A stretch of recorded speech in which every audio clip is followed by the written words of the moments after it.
Rav Cardozo, in a lot of your essays and books, you have this very strong theme of using rational, logical, arguments when it comes to anything in Judaism, not just obeying and following an idea because somebody else said it. You always want to challenge and have critical thinking.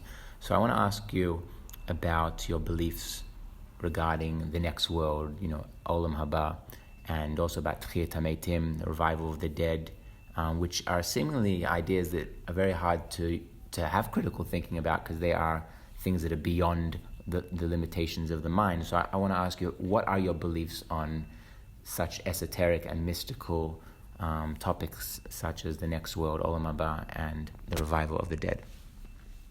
Yeah, excellent questions, and I've been thinking a lot about it. I don't know, I have a final answer for you, but I hope I don't have a final answer because I think that would be bad.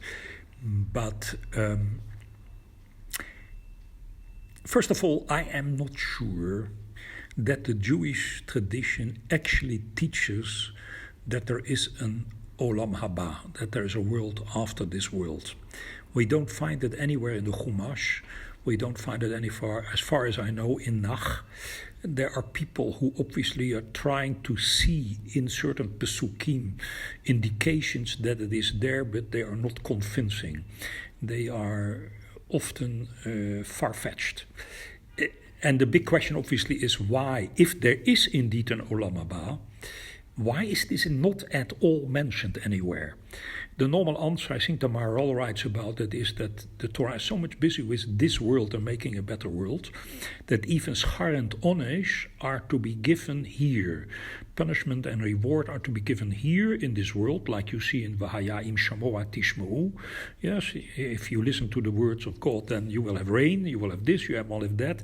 There's never about you will have a nice place in heaven.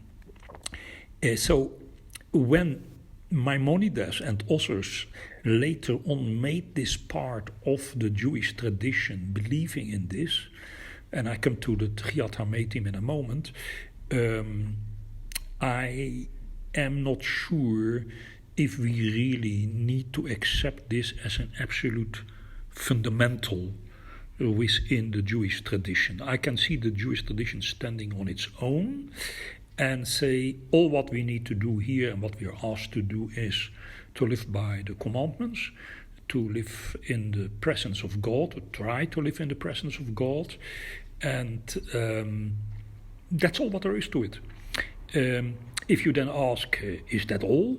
Then I would say that is fantastic, because it not only emphasizes the importance of this world more than anything else, but also because this whole need to say that there's schar and onesh after we die is, I have a feeling, trying to make God into a human being who needs to give schar and onesh, giving him a too much down-to-earth image.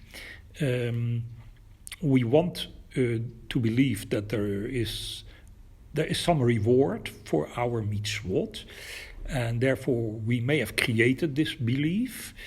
I'm not denying it is not there, and I will come to that in a moment. But for me personally, if I would know that God takes, for the lack of a better word, great satisfaction when I keep the mitzvot, and I don't get anything out of it afterwards when I die, that's absolutely fine with me. I have no problems with me. I don't need reward for that. I obviously don't need the punishment either. There may be a need for it, but that's a different story. The fact is that I can see the Jewish tradition standing on its own without any belief in afterlife.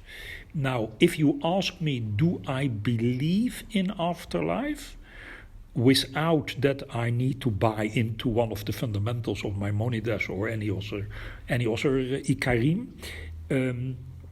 I would say no, I don't do that. But I do believe that very possible there is life after death. It reminds me of the beautiful story about the two babies who are sitting in the womb of the mother, and it is on the end of the 9 months, and one says to the other, "Do you think there is life after birth?" And the other one says, "Come on, this is all what we have, there is nothing more to it." And, when we get born, that's the end of it, basically. And the other one says, "But we have legs and we have arms and we can't use them over here. And so once we are out of this, we can probably use them." And the other one keeps on being very skeptical and saying, "No, whatever the reason is, there is no life after birth." And then obviously when it actually happens, there is life after birth, which may mean that indeed we are here in a womb, in the mother's womb. And we will, once we die, there's a mazel tov on the other side, instead of we in the womb crying for the fact that somebody left us and passed away, that there is indeed something very beautiful over there in the other world. That is very, very possible. I'm not sure it is true, but I can see it also for another reason, and that is that all of our life seem to be in a waiting mode. We get born to die. The moment that we are getting born, the first second, we are already on our way to die 120 years later, let's say. And then there is, with that comes the fact that, I don't know if everybody feels like that, but I feel very much like that because we are living in time, and time constantly disappears and a new moment arrives, that the time which we just for that 1 second had has died, and we are now waiting for something new to come up. So it is a constant waiting. I have that in my personal life as well. I enjoy something and then I tell myself, which is sometimes very disturbing, in a moment it is over and the enjoyment is gone. Which is, I don't think, a very healthy way of looking to it, but it sometimes happens to me. And then I'm saying, so what is this all about, this whole life here? I'm constantly waiting for the next moment. And when the next moment comes, it is gone in a moment, and then again the next moment. So it seems that we are, like Chazal say, that we are here in some kind of a tunnel, or in a kind of prosdor, where we are traveling through, and that at a certain moment we are going home again after we die. I think, again, not sure, that if we would have been able to be sensitive enough, we would see every day people traveling on a road, some people leaving here and going back home base, and also people who are leaving home base over there and traveling to here. And there would be an incredible amount of traffic going on both ways. And we can't see it, but somewhere something tells me, yes, that's probably what's going on. But again, it is all speculation, and I don't need it. But I understand why people want to believe in it, but sometimes people believe in it for the wrong reason, and it is because they are thinking in terms of, I need to get something out of all the mesirat nefesh for me keeping the mitzvah.